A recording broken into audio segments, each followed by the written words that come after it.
किसान भाइयों अस्सलाम वालेकुम। कपास की तमाम वैरायटियों में सबसे ज़्यादा पैदावार देने वाली वैरायटी जो 2024 में इंशाल्लाह सबसे ज़्यादा पैदावार फराहम करेगी।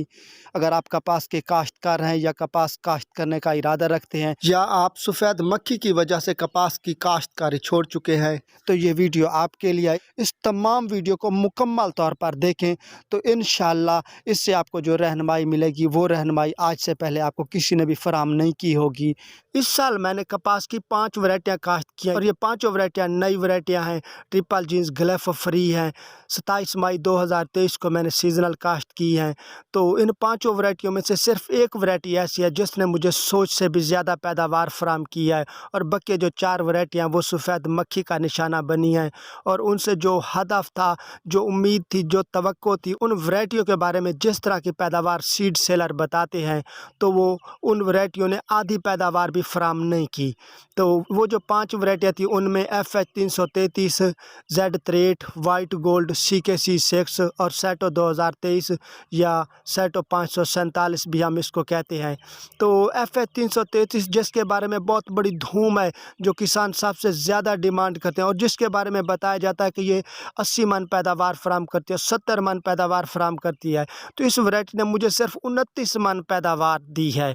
तो मैं किसान हूँ, सीड सेलर नहीं हूँ और सच्चाई और हकीकत बयान करता हूँ। तो बकिया Z-3 जिसके बारे में कहा जाता है कि अगर अगेती काश्त करें तो ये 70 मन तक पैदावार फराहम करता है और सीजनल काश्त में ये 50 से 60 मन पैदावार फराहम करता है। तो मुझे Z-3 ने सिर्फ 28 मन पैदावार दी है। वाइट गोल्ड ने भी 28 मन तक पैदावार फराहम की है।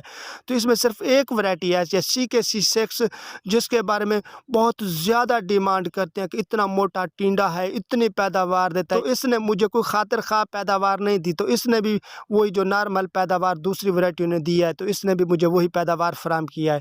तो इसमें सिर्फ एक वैरायटी है सेटो 2023 जिसने सोच से भी ज़्यादा पैदावार फराहम किया है। ये फील्ड आपके सामने है और हर चीज़ मैं आपको इस फील्ड में वाज़ह तौर पर दिखा रहा हूँ, तो आपको ख़ुद भी अंदाज़ा हो जाएगा कि जो मैं बता रहा हूँ वो हकीकत और सच्चाई बयान कर रहा हूँ या झूठ बोल रहा हूँ। तो इस वैरायटी की जो सबसे ख़ास बात वो ये है कि ये वैरायटी जो है पानी बहुत कम लेती है, इसको पानी लेट लगाना पड़ता है, गर्मी को बहुत ज़्यादा बर्दाश्त करती है और गर्मी में इसकी फ्रूटिंग जो है वो ज़रा भी नहीं गिरती। तो बाकी वैरायटियों की फ्रूटिंग गिरी है लेकिन इस वैरायटी की जो फूल गुड्डी है वो गर्मी से नहीं गिरती। ये जो वैरायटी है ये बहुत कम खर्च लेती है। इस वैरायटी पर बाकी वैरायटी की निस्बत 50% जो खर्च है वो कम है और पैदावार जो है बाकी वैरायटी से 50% पैदावार ये ज़्यादा फराहम करती है। ये फील्ड आपके सामने आप ख़ुद भी अंदाज़ा कर सकते हैं। बाकी वैरायटियों पे जिस तरह पेस्ट आता है तो इस वैरायटी पर 70% पेस्ट कम आता है। सफ़ेद मक्खी बाकी वैरायटियों की निस्बत 30% आती है, सब्ज़ तेला भी 30% तक आता है और थ्रिप्स जो है इस वैरायटी पर ना होने के बराबर लगती है। तो इस वैरायटी के बारे में कहा जाता है कि ये पेस्ट फ्री वैरायटी है, तो वाकई ये एक पेस्ट फ्री वैरायटी है। सफ़ेद मक्खी इस वैरायटी पर उस वक्त हमलावर होती है जिस वक्त चारों तरफ से सफ़ेद मक्खी की कॉलोनी बनती है और सफ़ेद मक्खी उड़कर घरों में दाखिल होने लगती है। तो उस वक्त बाहर से सफ़ेद मक्खी उड़कर इस वैरायटी पर आकर बैठती है, लेकिन वो सफ़ेद मक्खी जो है इस पर अपनी कॉलोनी बनाने में नाकाम रहती है। उसकी जो सबसे ख़ास वजह है, इस वैरायटी के पत्तों की बैक साइड पर बाल होते हैं। उन बालों की वजह से पेस्ट जो है इस पर आसानी से घर नहीं बना सकता। पेस्ट जो है वो ग्रोथ बहुत कम करता है और ये पिंक फ्री और ग्लेफ फ्री वैरायटी है। ये एक अनमोल वैरायटी है। सबसे जो ज़्यादा पैदावार देने वाली वैरायटी है वो सिर्फ सेटो 2023 है। जिसने भी इसको काश्त किया है तो इस वैरायटी ने उस किसान को हैरान कौन पैदावार फराहम किया और वो भी आधे कम खर्च से। हर तरह की ज़मीन पर यह कामयाब वैरायटी है। जितनी ज़्यादा कमज़ोर ज़मीन हो ये वैरायटी कमज़ोर से कमज़ोर ज़मीन में भी भरपूर पैदावार फराहम करती है। कद बहुत ज़बरदस्त और लंबा कद इसका होता है और ये वैरायटी जो है नीचे से लेके ऊपर तक मुकम्मल तौर पर पौधा जो है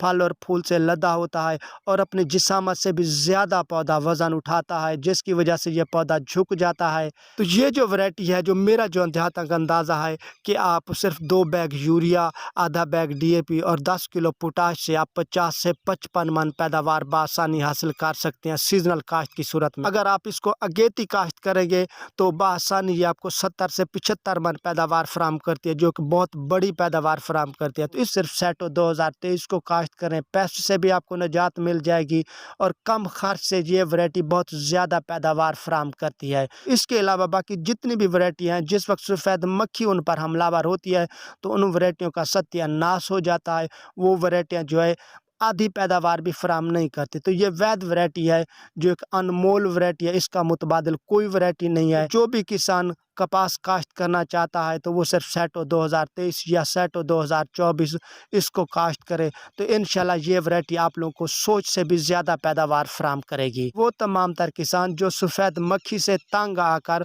कपास की काश्त छोड़ गए थे, तो उनके लिए मेरा दोस्ताना मशवरा है कि वो सिर्फ सैटो 2023 काश्त करें, तो इंशाल्लाह ये वैरायटी उनको भरपूर पैदावार फराम करेगी। तो इस वैरायटी पर मैंने कितना खर्च किया, कितनी चुनाई हुई, इस वैरायटी को जो है मैंने सिर्फ सवा बोरी नाइट्रोजन यूरिया, आधा बैग डीएपी और 10 किलो पोटाश टोटल सीजन में फ्लड की। 2 चुनाइयाँ की हैं, 41 मन पैदावार फी एकड़ मिली है। कम खाद खुराक देने की वजह से तीसरी चुनाई नहीं कर सका और ये वैरायटी बकिया वैरायटियों से 1 महीना पहले खत्म हो गई है कम खाद खुराक देने की वजह से। अगर पहले चुनाई के बाद मैं इसको मजीद 1 बैग नाइट्रोजन यूरिया का दे देता तो इससे तकरीबन 12 से 15 मन पैदावार में इजाफा हो जाता। तो जिस भाई को मेरी ये वीडियो पसंद आई है वो लाइक कर दे। जो किसान भाई पहली मरतबा मेरी ये वीडियो देख रहा है वो सब्सक्राइब करके बेल आइकन के बटन को दबाकर ऑल पर प्रेस कर दे, ताकि मेरी आने वाली हर वीडियो आप भाइयों तक पहुंच सके।